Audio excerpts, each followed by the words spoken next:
I got dressed for the North. You saw me. I got my clobber on for the North. Ken said it's going to be cold. Keep warm. Sort of the first thing I was going to say is quite possibly the best dressed man on Bridget Business Oh, Business Park bless right you. now. Bless you. Honestly, I would agree. I was dazzled when you walked through the door. Yeah. I thought I should have made more of an effort, to be honest. Yeah, you've shown me up. You don't get enough tweed in this office. You don't get enough tweed generally. Yeah. Generally, try America. I went to America in a bowler hat recently, Yeah. and that went down really weird in Dallas. Did it? Say. Yeah. But I was looking for a bit of dazzle, and I think it definitely worked. But I'm not sure many of those guys and girls could have made that work. Hey, you know what? I might have to have a play with a bowler hat. Yeah, you can see. Didn't even think about that. No, you see, I could work. That would work on you. Yeah, I reckon. That could work. Yeah, on you. yeah. And it's a pretty striking look. Do you rock tweed? Not for many years. No. I went through a phase when I was a teenager. I bought a tweed blazer from a charity shop. Yeah. And wore it everywhere until it literally started to like come apart of the seams. And then I had to say goodbye to the tweed. So maybe it's time to reinvest. Well, again, if you can point me in the direction of a good tailor. Well, no, probably not. not being a cheapskate, I'm not sure I could. But I think definitely, tweed is on the way back. But it's a silent revolution at the moment. So Right. Yeah. Give cool. it time. No, I like it. Give it time. I like being on the cutting edge, so that works for me. Well, you're a marketeer, so you have to stand out, right? That's true. No marketeer actually makes success by doing what everybody else does. Quite agree. What are you thinking?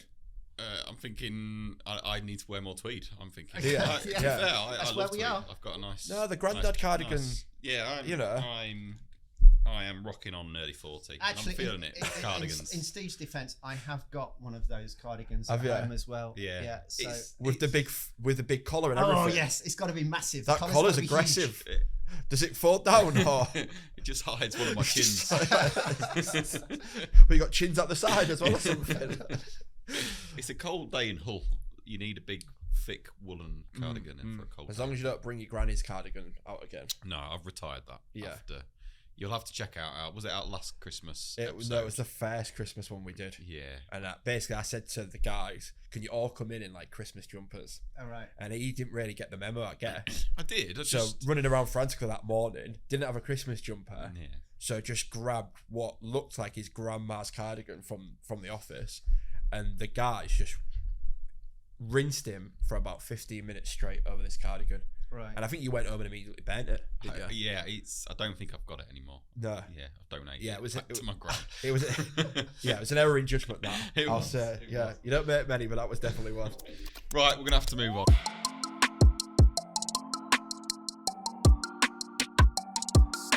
So, welcome to podcast, Ian Tomlin. Thank you very much. Brilliant to have you on, Ian.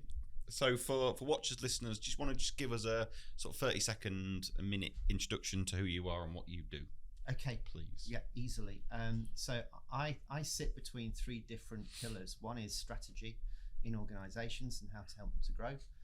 One is technology and how we can use technology to supplement that, and the other is marketing.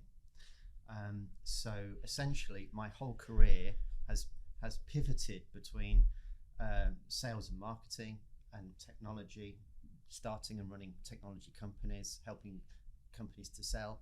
So I've made 5 or 6 millionaires in my life, which has always been fun, but I never seem to, it doesn't bleed across. So I'm doing something horribly wrong there.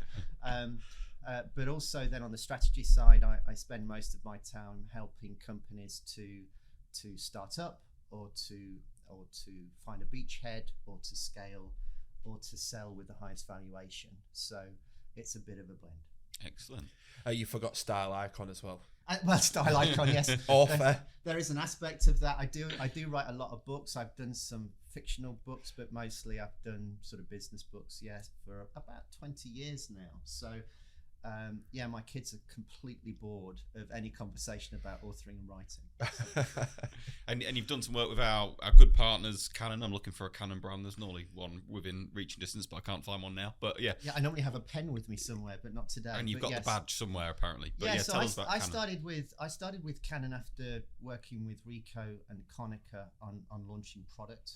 And at that time, Canon was literally starting its journey on solutions and also starting its journey on the new range of IR devices.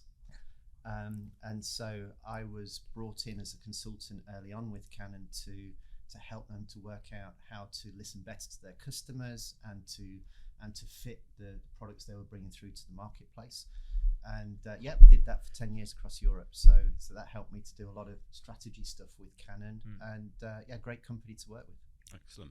So we were talking just before the cameras started rolling in terms of AI, which is a subject we keep coming back to. Can't get away from it, can we? We literally can't get away Yeah.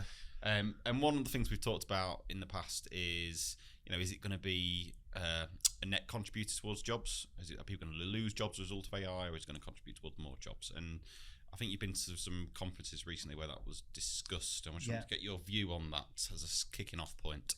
Yeah, I was at the Bloomberg Tech Conference this week, which was interesting, to say the least, because pretty much I think most of the agenda in the first half was to do with either sustainability and renewals, or it was to do with AI, and sometimes it was both. But also there's a big conference taking place the back end of this year, which is again sponsored by the UK government, looking at how do we control it. But I think there's this kind of pedestrian AI in the market at the moment that people can play with and use, like ChatGPT. Now we've got Claude AI, which is the kind of newer flavor of ChatGPT, if you like, from a different supplier, that's looking more at the kind of moral positions of how you use it. But then you've got this existential threat aspect of AI, and it is joined. And there's a big argument, obviously, in the industry and outside of it, that says, well, what should we be doing with AI? Do we need to limit it before we start, or do we see where it goes? But the answer probably, as usual, is in the middle somewhere. Well, this was Elon Musk a few months back, wasn't it? Yeah, it was like urging everyone working on AI to just pause for a little bit. Yeah, I think that you've got this Oppenheimer threat, haven't you? Yeah. Where somebody says, I am death, after they've created this beast. And I think, I think technologists are fearful of that. Obviously, you had the top technologist for AI from Google vocally saying how he regretted the direction of travel he'd been going in, and I think there is that issue with AI, but at the same time, 99% of the applications, probably more than that we're talking about, are useful, productive, and helpful. But nevertheless, there has been recent reports that says something like 3 million jobs will be lost out of call centers and, if you like, lightweight, manual, boring jobs that we've always tried to get rid of and people have hated for years. But they've employed people.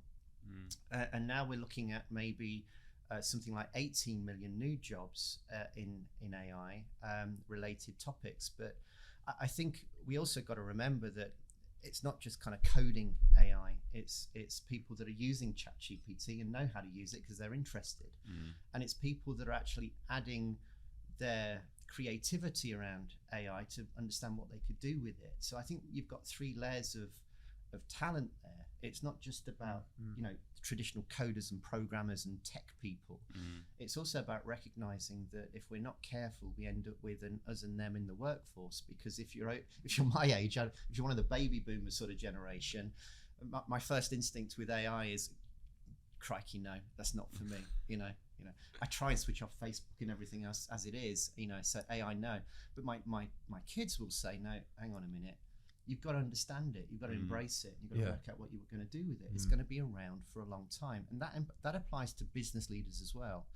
They've got to understand it, and they've got to understand what they could do with it. So, as a novelist, a writer, how do you feel about potentially the impact on art from AI? Do you see a time where people are purchasing more AI written books than books that are written by humans? I think you said at one point how human written books might become a bit of almost like a novelty, a delicacy, if you like.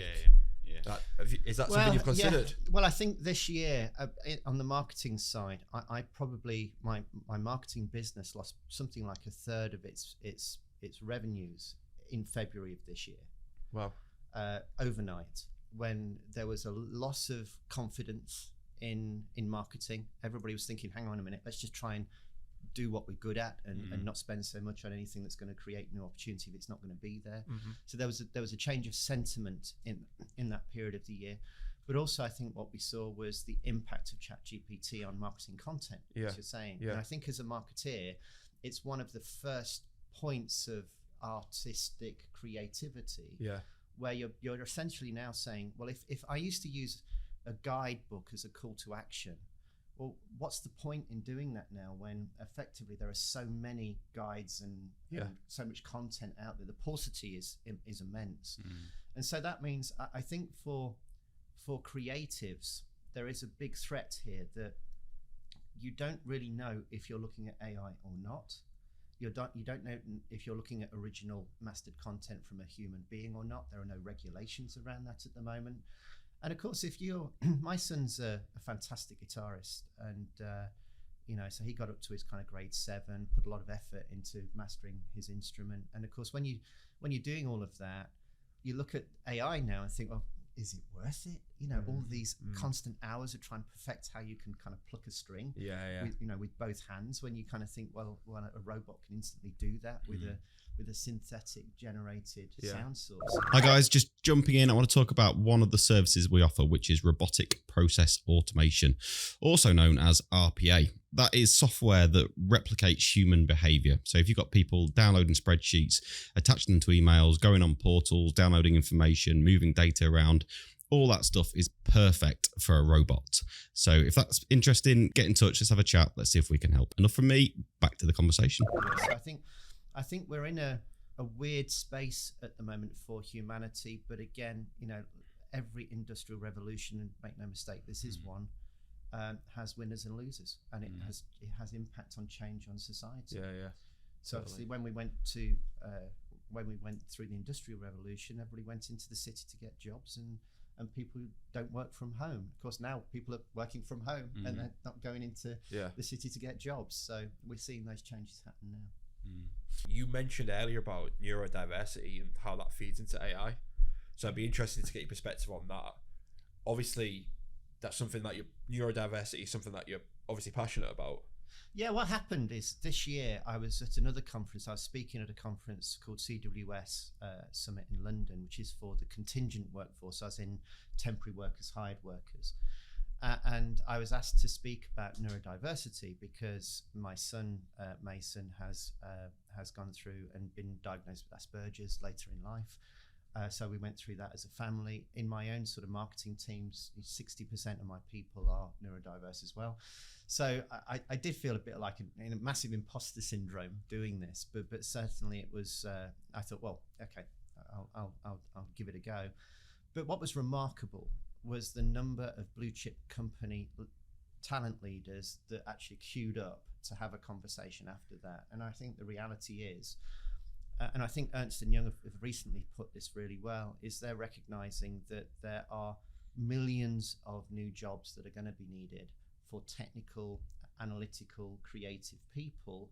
And in the latest generation going into the workforce, I would say the figure of neurodiverse against neurotypical is pretty much 1-to-1. Whereas it used to be, I mean, at the moment, the latest figures are it's 3 out of 10 of the workforce.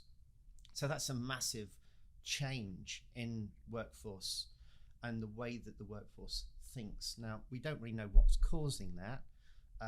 With autism, it's been identified from birth, so it's not as if it doesn't exist genetically. But it's not clear what activates it, what makes it more extreme in this new generation coming through. But what it means for employers is the way we employ people today goes back to our understanding of business that dates back to the early 19th century. So we envision a business to be a machine, and we envision workers to be essentially cogs in that machine. And we think that's the ideal. I want a machine that's really efficient and has cogs in it. But of course, society, when we hit 2020, that relationship between work and home just changed. And what we've seen now is when people come to work, they want to bring their whole self to work. And if you ask millennials if you interview millennials nowadays and younger generations, they're asking, what can you as an employer do for me? Whereas in my generation, we would do anything for a job, because we're a baby boomer generation and we were desperate for any sort of job. So I think the psychology of the young has changed, but the psychology of businesses hasn't. So do you think there are more people that are neurodiverse now, or is it just we're more aware of conditions within that bracket? I think there are, yes, but I also think there are a lot of people in my generation that did not identify themselves as that, and it wasn't cool to. I mean, we did a recent event on this topic of kind of culture and neurodiversity, and one of the top majors that's just retired from the British Army said, I was one of the first guys to actually say in senior management in the British Army, I'm dyslexic. And he said, it was really difficult to have that conversation and actually kind of make that point, because it was seen as a weakness, perhaps, or certainly not something that's going to give you a promotion. But I think now we're beginning to see organizations like Deloitte's and Ernst & Young have leaders self-identify themselves and say, I think I've got dyslexia. And of course, that's driving culture change within organizations, because people need that. They need to feel they've got a safe space. Well, Richard Branson was always a bit of a trailblazer for that as well, because I think he's a well-known dyslexic. Yeah, dyslexic. Yeah, and of course, Richard's done some really brilliant stuff recently on LinkedIn, talking about his dyslexia and bringing in the charities that are involved in that. But I think one of the reasons we set up the Universal Workforce Institute this year is because there is a disconnect between all of these different charities and groups promoting their topic and making people aware of their topic, and the ability of organizations, particularly small organizations, to do anything about it. It's just too much information.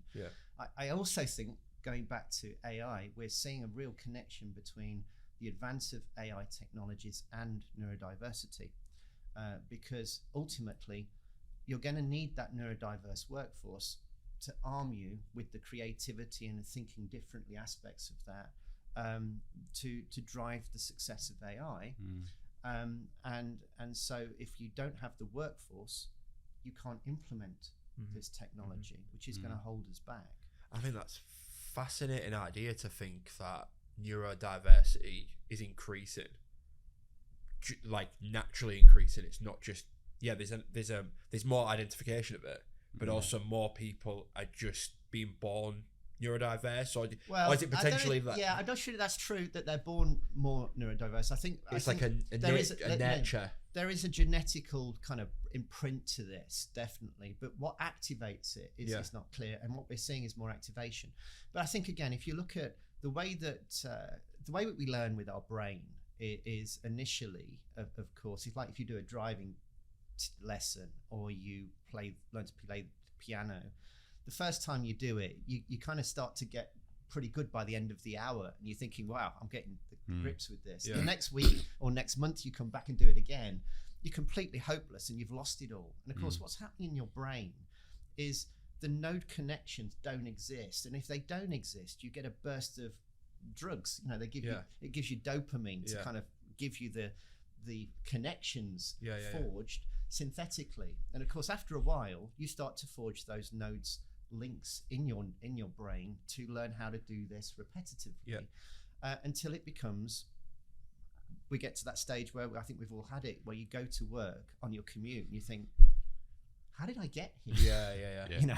Did I go through that red light? There was a speed camera there. I don't even remember what was going on, because you're thinking about what you're going to do in your life. So I think when we look at that way that the brain works, what we know with games is, when you're gaming, you're generating huge amounts of dopamine, and you're getting instant satisfaction and gratification of the things that you're looking at and doing. And that's how games keep you interested and entertained. So likewise, what we're seeing is the way that the brain is being educated is driving young people towards neurodiversity. But there's a business context to this. if you don't have the workforce, if you don't have the creativity, you end up with a groupthink culture in your business anyway, which is not healthy. And you don't get that ability to create the diverse community of skills and thinking that gets the best out of your organization. But how many managers really go out of their way to hire people that are not like them? You know, and this, I think this is one of the biggest challenges that leaders have got, is if you're in building a leadership team, you really need to get diversity in your thought process. But it's easy for all of us, isn't it, to hire somebody that's like us? Think, oh, I know how they think. That person. Yeah. So how do people, going back to neurodiversity then, so how do business owners, whether it's deliberate or not, they will end up recruiting people that are neurodiverse, if what you said is true in terms of it's more of a one-to-one it's unavoidable, ratio. Yeah. So how do business owners, I guess, create an environment which is going to nurture the best from neurodiverse individuals? Are there certain things that they should be doing? Well, let me answer that in a roundabout way first, because I think one of the things that I would point out is that it's not necessarily the case that organizations will be recruiting as much neurodiverse talent as they should be. And that's because all of the systems and processes, the CV, is all geared away from anybody that has these diversity challenges in the way they think from actually engaging. So, I mean, we recently put together a CV for Leonardo da Vinci.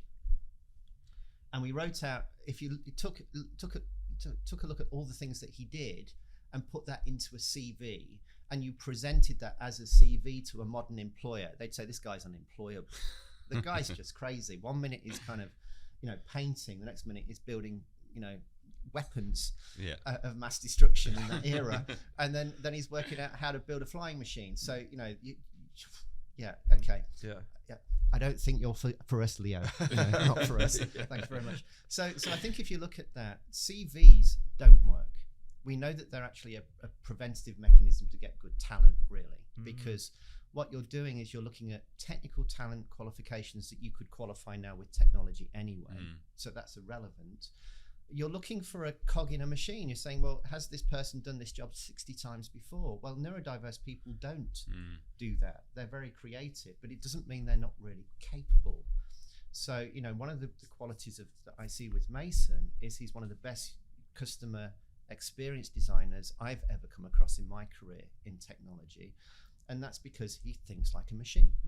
He doesn't look at the emotional, empathetic kind of aspects of it. He just literally looks at it as a machine. And so there are gifts to this. Everybody with neurodiversity differences, I always think they've got a superpower, and you need to understand what that superpower is. But if you look at many of the famous people through history, even the more popular ones recently, like Stephen Jobs or Steven Spielberg, they're all neurodiverse. So these talents, if you use a traditional recruiting approach, if you're recruiting people like yourself, you're going to end up with neurotypical people. You're going to end up with groupthink. But if you are fortunate enough to get a blend, and going back to your original question, which I did want to get to ultimately, is what employers can do to improve their business performance is to get a culture where they're concentrating not just on the size of the crop, but also the quality of the soil. And I think what we're moving into now with AI is more of a philosophical debate as much as it is a technology debate, because all business, we don't kind of talk about it in business because it's not seen as kind of heavy business stuff, but everything in business begins with how you think about stuff. It's about philosophy.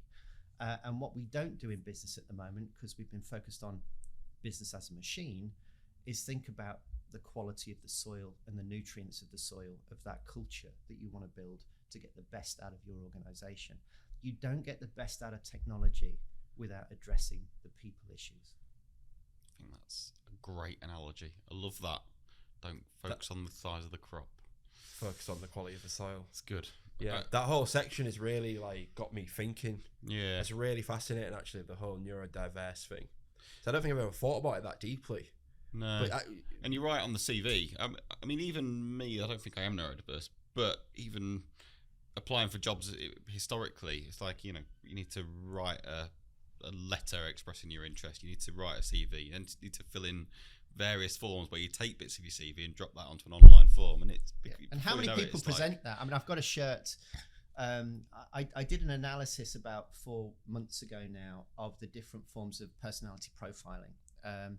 So, you've got 2 or 3. You've got Big Five, it's quite popular. You've got Myers-Briggs, which is probably the most popular, which is also discredited as being pretty useless.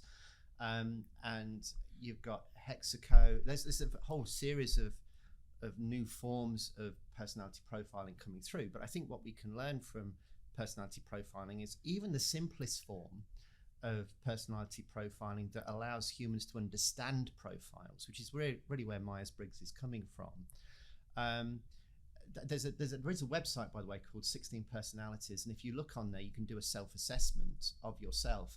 We did that with the team, and what we did is actually we did a self-assessment based on initially just clean it, do it for yourself, how you think you are, but then you do it again and say, how do you think you need to be in your career? Because what happens is there's the Ian at work and Ian at home.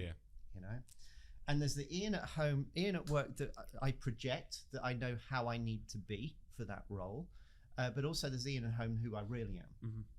And again, if you did a third test, which would be somebody else doing that same personality test of you, what would that look like? So we had our t-shirts printed where you had you as you imagine yourself for work, and then the real you according to the people that you work with. Right. And what's interesting in that is it becomes understandable. You understand the kind of what that person needs to be successful, how that person operates, how they think about stuff, what motivates them.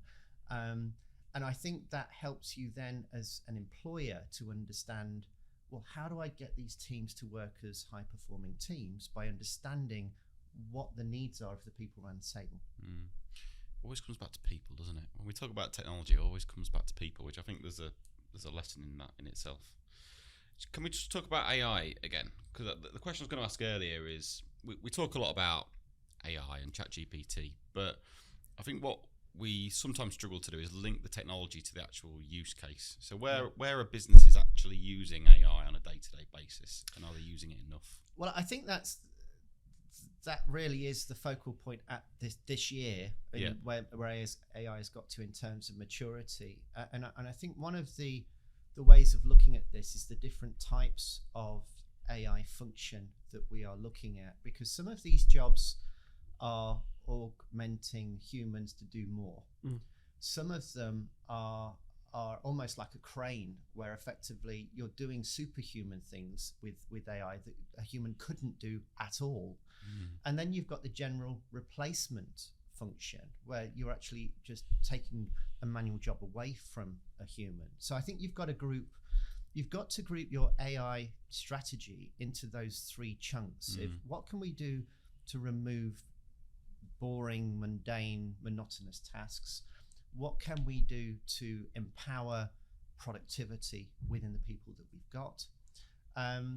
And what can we do that we can't do now, that AI could help us to do? Now, of course, one of those things is information security, because the amount of analytics that has to go in to build this continuous security framework around your business is huge. The amount of potential threats that you could be looking at.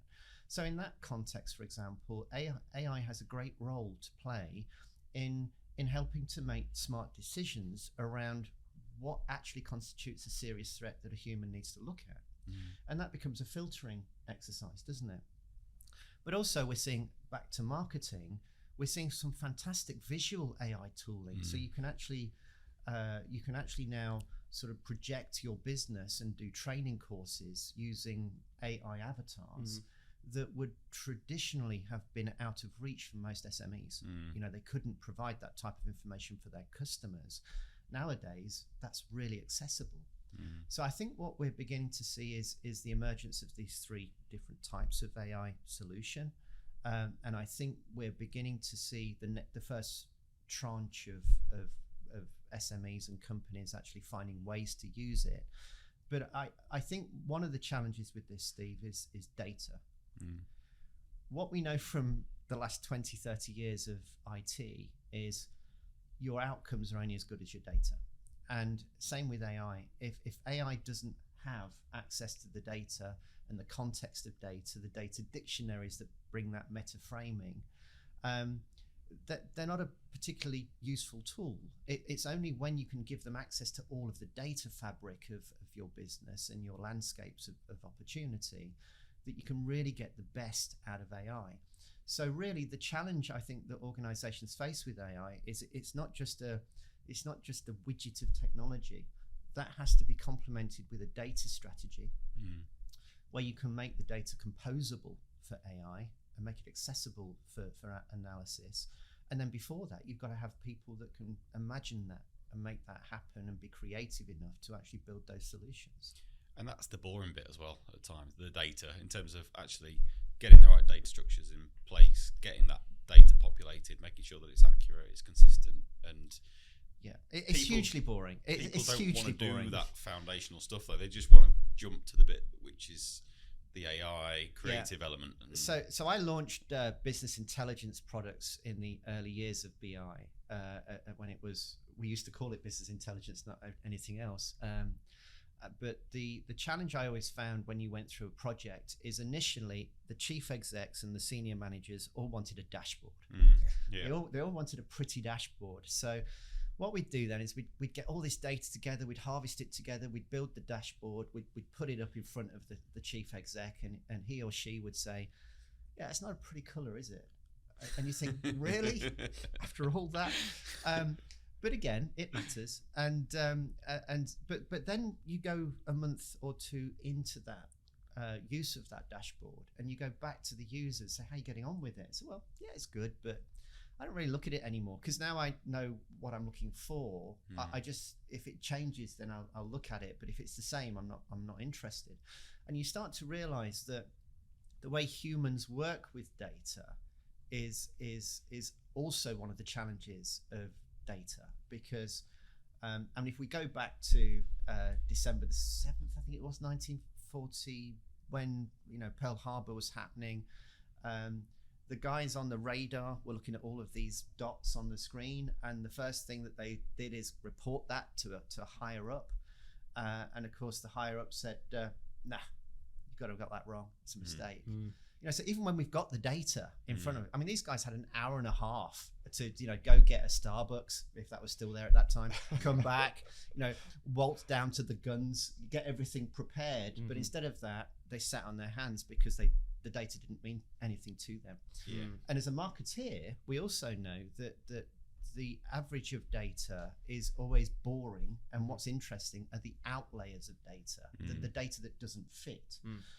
So I spent most of my life looking at data that doesn't fit and say, well, why doesn't it fit? What you need to understand in research of customers, for example, is what the weird ones are thinking, not what everybody else thinks, because that's the obvious solution, but that can lead you to the unobvious answer. So I think with data, it's a huge problem for AI. You've got to sort that out first, which I think is why Gartner is talking now about getting your data composable, decoupling it from your applications. And I've been working with technologies that have been doing that for the last 20 years, but it's boring to get the data in a form that people can use it. And as you say, the chief exec will always say, all I want is this. That's all I want. It's the tip of the iceberg. Yeah, the rest of the iceberg you need to build. Top bit. It's a great point on the data, because we provide business intelligence using that to solutions, and you're right, you present that information and it's interesting, and then I guess the impact degrades over time because they then know that data and it becomes less relevant. I also think people use data to support their own narrative at times. Oh, massively, yeah. I mean, I've actually done projects for organizations where I know the only reason they're actually asking me to do the research is to prove that they are right. But I don't know if you've read the book Thinking Fast, Thinking Slow. But it's an incredible book about the psychology of humans. But one of the conclusions that came out of that book is we're terrible at second guessing our own decisions. We don't kind of think, let's spend the rest of the day trying to prove myself wrong. Yeah. Yeah. So the nature of data is, if it says what you want it to say, you're good. And very often with research and business intelligence, it's about proving you were right in the first place, just so your boss can sign off on it. Yeah, I think that's yeah. I think I'm challenge. aware of this thinking fast, thinking slow, actually, because we're just trying to look for. I think what's his name? His name's not coming to me. There's a famous marketer. I had to do it as well. It's like an inside sort of joke almost on this podcast, because like, is it marketer? Is it marketeer? So obviously you're the marketeer camp. Yeah. I'm a marketer camp. Are you the marketeer camp? I don't know. He said it like 15 times, and every time I've been like, I'm gonna bring it up, but I don't. I'm a marketeer camp. You're the marketeer camp, yeah, absolutely. It's the right phrase, but there you go. Not important. I had to do it. I'd be remiss. Okay, me again. Just jumping in to talk about one of the processes that we often get asked to automate, which is the processing of supplier invoices, also known as accounts payable automation. So what does that mean? Well, most businesses receive invoices from their suppliers, and a lot of businesses still have people that are manually reviewing those invoices, making sure that they're correct, making sure they're accurate, and then manually rekeying them into a finance system or an ERP system. Well, our solution can automate that process. So typically an invoice will come in, we'll use capture technology to understand what's on that invoice. We'll then match that data up against goods received note to make sure that we've received the product. We'll match it up against purchase order data to make sure that somebody has placed an order for that product. And ultimately, if we can match that up, we can automatically push that into an ERP system or finance system, and nobody has to touch it. How good does that sound? If there are exceptions, if there are things that need to be checked, that's fine. We can use digital workflow to push that to somebody to eyeball it and say, is this correct, or does something need to change? Ultimately, though, that can then be pushed again into an ERP system or a finance system. This is about making your life easier. It's about making operations as quick and as efficient as possible. And we do that all the time. If that sounds interesting, then get in touch. That's enough from me. Back to the podcast. But yeah, talking about, basically, we're trying to take mental shortcuts every time throughout the day, right? Yeah. So anything that allows us to do that and make a quick decision. And this is how marketing can be quite powerful, because if it allows you to take that mental shortcut, you're more likely to go with product A than with product B. And obviously that's the thinking fast, right? So the thinking slow. I mean, I haven't read the book. Yeah, so that's exactly right. The whole principle behind the thinking fast and slow book for marketeers is that we are instinctively running our brain in that emotional, the simple example is 1 + 1 + 1. You can think, oh yes, 2. I know that. So thinking fast, you're in that zone. But then if you had a complex algorithmic process to work out, you go into that analytical mode. Now, business people and customers are exactly the same. So if you're not careful, by encouraging them to do a calculator or to look at the detail of your offer, what you're actually doing is you're asking them to move into their slow brain, which is probably not what you want them to do. You want them to react instantly to your offer and to move to the next step. So keeping customers or site visitors in your fast brain mode is actually part now of the design behavior that marketers spend all of our time trying to understand. But what I would also say is one of the consequences of AI since February is the traditional way that most organizations win customers through the internet is a call to action, something that drives an actionable behavior.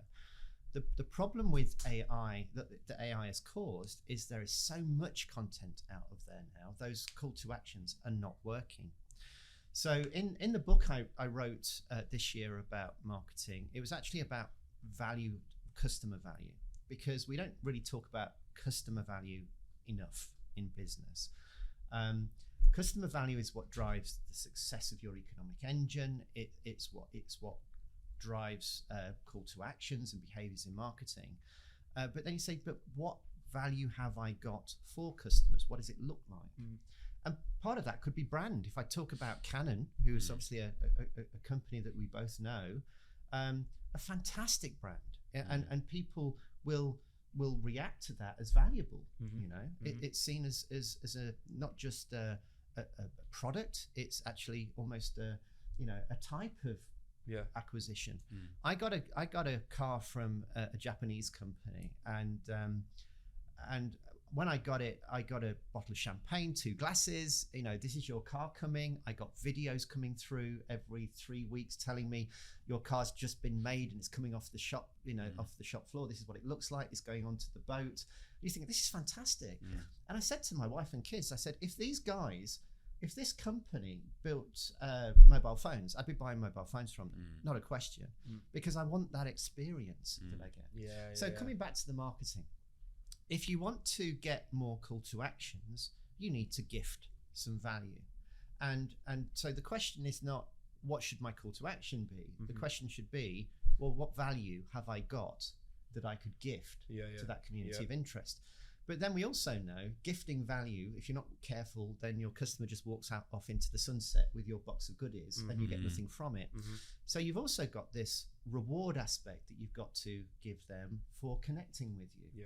So you need to come up with strategies for gifting value and then rewarding actions. And we're not used to having that kind of conversation in marketing. We don't talk about conversational paths enough. We don't talk about customer value enough. And we certainly don't talk about gift and reward strategies enough. If you get those things right, you get more success. Yeah, the challenge I see with giving value from a marketing perspective, and I agree with the principle absolutely, but there's so much value out there in the world free of charge. Like if we talk about value as another word for information, I can learn how to, run electrics through my house. I can probably just go on YouTube and find that out, watch an hour-long video. That's a huge amount of value that's just there free of charge on YouTube. And it's absolutely, how do you create real value that stands out from what's already out in the market and demand something in return? I mean, not to jump in, but like even when you go on YouTube, so you want to learn how to wire a house, right? Yeah. So you go on YouTube and you type wire a house, okay, and you find, I don't know, Jeff's Electrics, and he's got a YouTube channel and he's got a bunch of videos, right? And so it's giving you the value of this is how you do these simple things, right?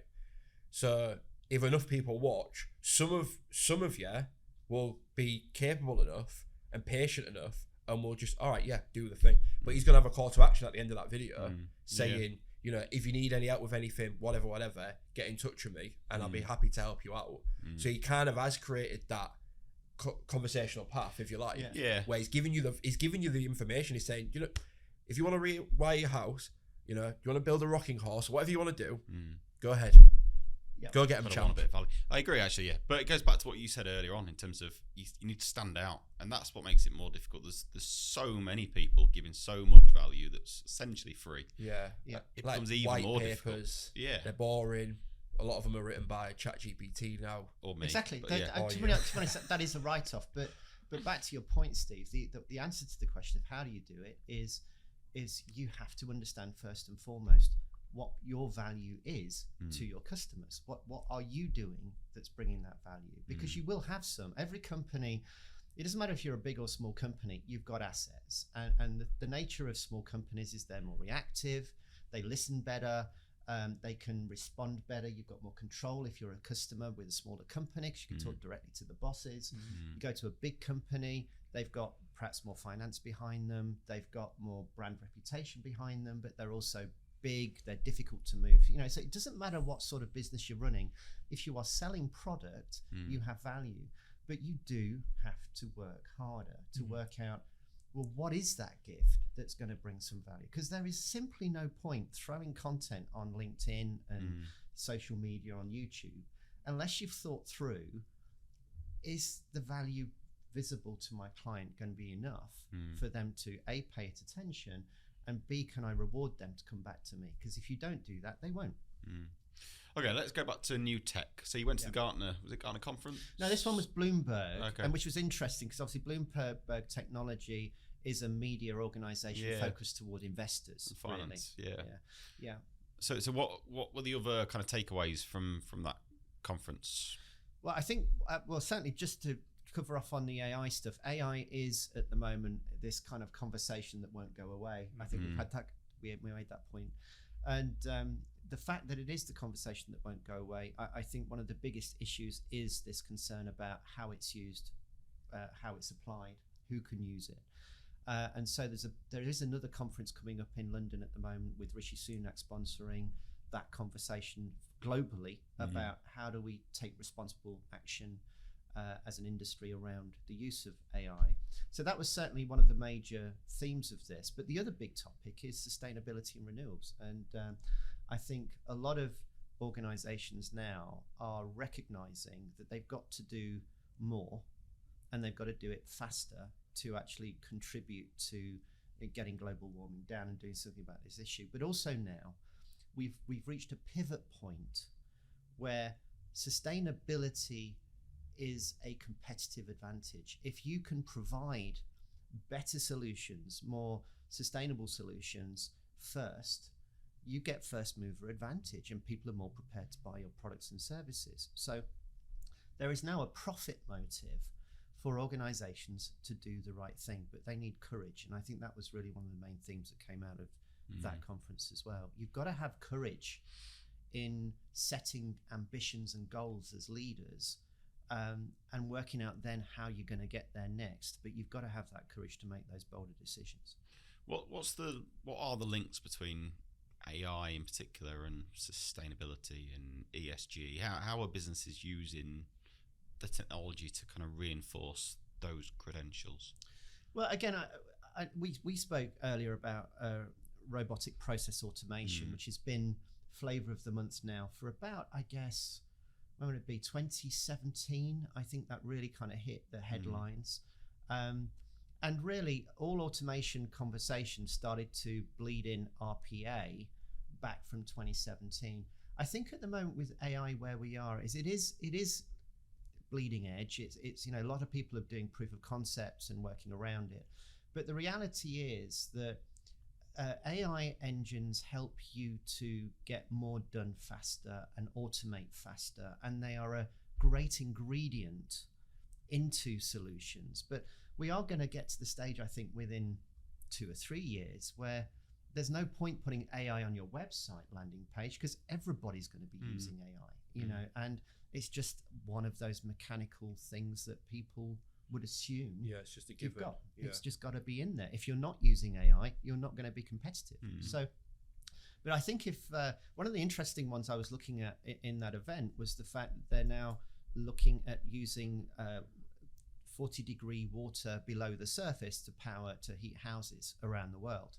And one of the reasons that's possible is because the oil and gas industry has been putting, these kind of pipes down for hundreds of years now, trying to find oil and gas, and the first thing they come up with is water. But of course, then you're looking at, well, now with AI, we can do many things to second guess where the best environment's going to be. It's that ability to scale out the thought processes that you're having and to find solutions faster. And I don't think AI is necessarily going to save the world, but it's going to be a building block and a catalyst to help clever people do cleverer things. No, I think you're absolutely right. I think you're right on sustainability actually as well. I remember when I first, got into business at a university, and environmental and sustainability was a bit of a tick box exercise back then. And businesses claim to do it, but they probably just claim to do it just to tick a box. Whereas it does feel, we talk about it a lot on this podcast actually, it keeps coming up again, and it feels like it's taken hold. Seems like it's at a tipping point, definitely, recently. And I think it's like to the younger generation as well. Like they genuinely care about it. Yeah. And understandably so, right? Because it's their future kind of thing. I mean, me probably less so. I mean, obviously I don't want the atmosphere to go up in flames or anything like that, right? But it's not really like at the forefront of my mind. But definitely younger generations. But so one of the things that we're looking to do next year is we're building out this 5 smiles rating for organizations, so that when people are looking for jobs, particularly younger people, it becomes very relevant for, they want to know they're going to work for an organization where there is a moral compass, there is a sustainability policy, an ESG policy, there is a commitment to mental well-being and the progression of individuals within that organization. and bizarrely, there isn't a measure for that at the moment. You know, you can't really go online and have this kind of 5 smiles rating and say, okay, right, these guys are pretty damn good as an organization. Their culture's right. They're doing great things in the sustainability.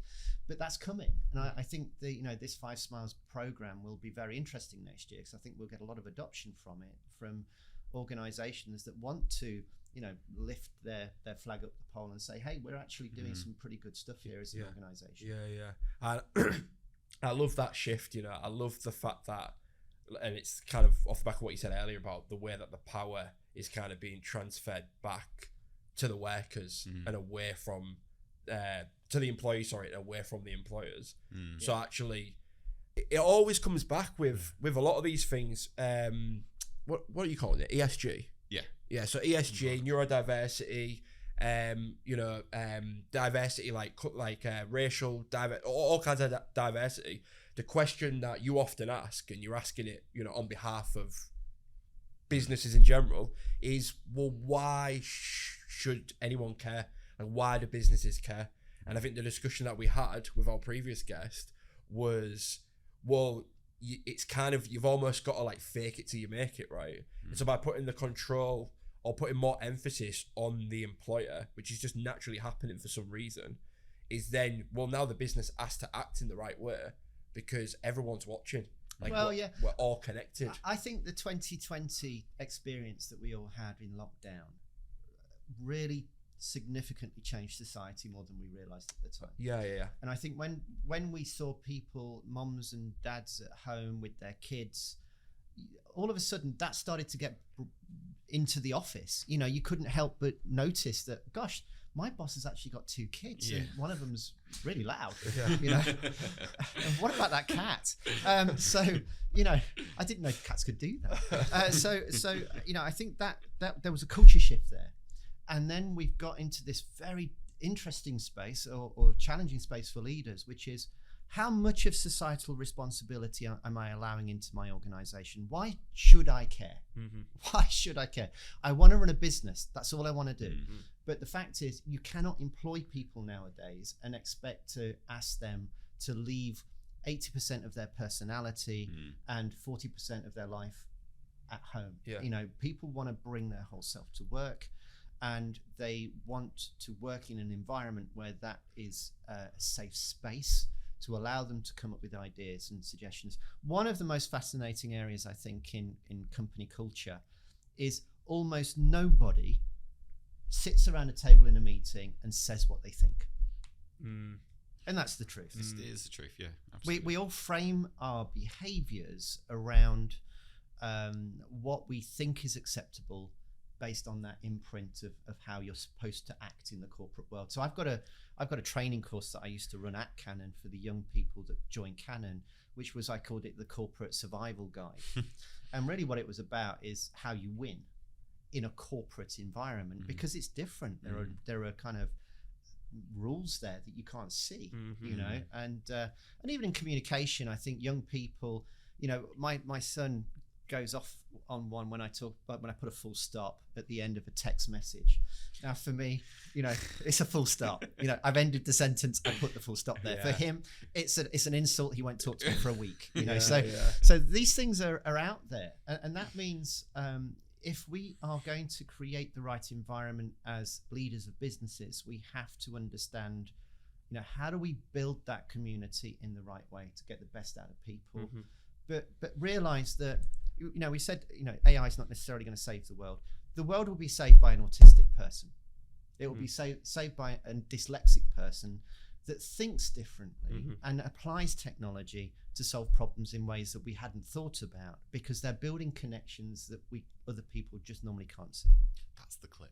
Got to get that. That's a brilliant clip. That's LinkedIn. I love that. That's absolutely brilliant. And just to example that, if I may, I wrote early on. I wrote 3 business books. One was the terrible brand Agilization, which again I whip myself every night in penitence for that. But the second book I wrote was about social networking, when that was brand new or was about to happen, and cloud computing. So I called it Cloud Coffee House. And this was a book about how the cloud would emerge and how social networks would emerge and what would happen when they did. My third book was about social operating systems, because what I worked out is, irrespective of what every software development guy wanted to say to me at the time, I profoundly believe that ultimately all applications will just be online, from probably one of the suppliers. And we started to see that, I think, with Google and Amazon and Microsoft. They're all trying to get to the stage where you just go to their site and plug in. Yeah.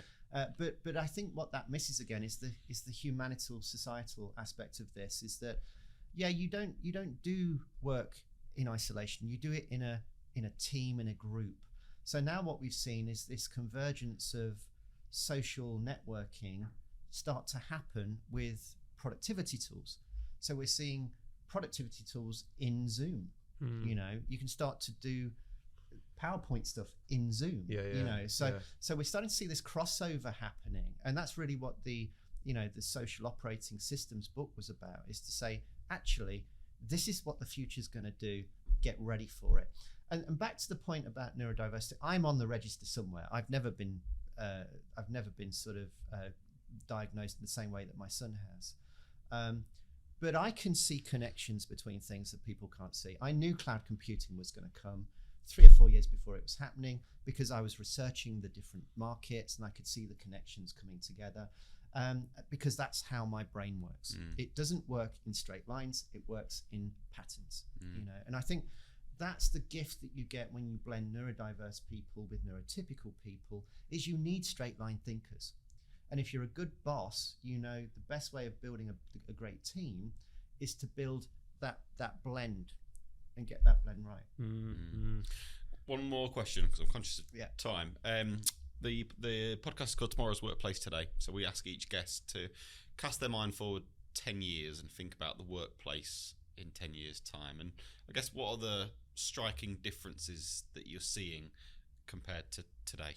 Are there any that spring to mind?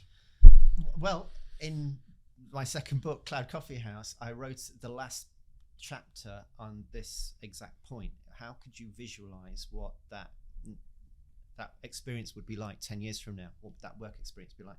One of the things that we obviously picked up on is homeworking, which is a real, it's a double-edged sword, isn't it? Because on one hand, people kind of go, I kind of want to work from home. I don't really want to go into the office every day. But then when you don't go into an office community, you kind of miss that social community kind of feel that goes with that, and you miss the connections, and you miss the water cooler moments don't happen anymore. So I think one of the areas that we can envision is when you see Abba Voyager, and you can see the possibilities of avatars. I remember with Canon, I was at the French exhibition they ran a few years ago, and they were actually beaming these kind of avatars from one part of the world to another. And you're thinking, well, gosh, this feels real. I mean, we're walking around a room, but we're not in the room together. You know? So I think what we can see is that level of sophistication of technology is going to make communication different. I think we're going to see the tools that we are using today go into one social operating system that we'll just pay some money to Google for, or Microsoft, or one of the other guys. I think the idea of kind of bespoke and custom software will go away. I think the idea of data, we will not see data in the building blocks that people think about now with relational databases. It's just going to be ubiquitous. It's just going to be up there. And how many people still today have got a laptop with a hard drive on, right? So I think when we went all the way through this, my projection was, Star Trek probably had this right. All you need really on your body is a communicator that IDs you, because that ID allows you to connect to the cloud. It allows you to access anything that you want. Anything that you need is going to be up there, So all you need really is to carry your ID into that digital space, and you're good to go. So 10 years from now, it's going to be a very, very different place. But one of the challenges I would say, though, Steve, is that with Gartner, I've lost a fortune with Gartner predictions that have gone horribly wrong. You know, they always kind of say this is going to happen in 2 years, and 10 years later, you're clinging on to the shares of your business, and it's still not converted yet. So I think sometimes this anticipation of timeline is almost impossible to predict, simply for the fact that it doesn't matter if the technology can do it. Humans have got a vision in. You know, we had this with the mobile phone, didn't we? That Intel were developing personal computers back in the sort of 60s and 70s that were basically a mobile phone, but they didn't call it a mobile phone. And then some guy had the idea of saying, oh, it's a mobile phone. And now how many of your kids actually use the phone to phone anybody? It's a personal computer. You know, we're back to where it was in the 70s. But it takes that shift of mindset for you know, for people to embrace the technology, and that's why we don't know when it's going to happen. But I would say that 10 years outline is pretty realistic now in terms of that new future in the office. I think that's a brilliant response. Great response. Absolutely. And I love involving Star Trek as well. Yeah, Big fan of Star Trek. Yeah. Are you? Yeah. Don't pretend. Yeah. Don't try and fit in. I'm going to change the subject, but you're absolutely right on Gartner. It makes me laugh when it's by 2027, 79% of CEOs are going to have invested in generative AI, and I'm thinking, whatever the stat is, I just think that they always. Yeah, I think they aim short pretty often, but probably because maybe don't want to get any lawsuits from Gartner, but I think maybe because obviously that builds enthusiasm if you think there's a big number and it's going to happen very quickly. I think the reality is what none of us know is how humans will react to this, and this change with AI is quite fascinating on the societal impact because of the fact that there aren't many things that have happened in industry that have directly gone straight into the home. So what we're seeing now is consumers are getting really worried about AI because they can see it. They can use ChatGPT themselves. They're going, whoa, my job's at risk because of this. It's that good. And the reality is, you think ChatGPT is good. You see Claude 2, you see Claude 3. I mean, where this is going, it's moving really fast. So I think, you know, we're in a very strange space at the moment, but certainly I think that with AI, you can't uncouple it from society, and you can't uncouple it from, again, neurodiversity. These things are interconnected. And I think the gift of good leaders is they're going to have to take a much more holistic approach to the way they think about their business. Let's leave it there. Ian, thank you very much for coming on. Great pleasure. Yeah, thank you, fantastic. Steve. That's been awesome, and definitely hit me up about that suit. Okay, the cheaper the better, honestly.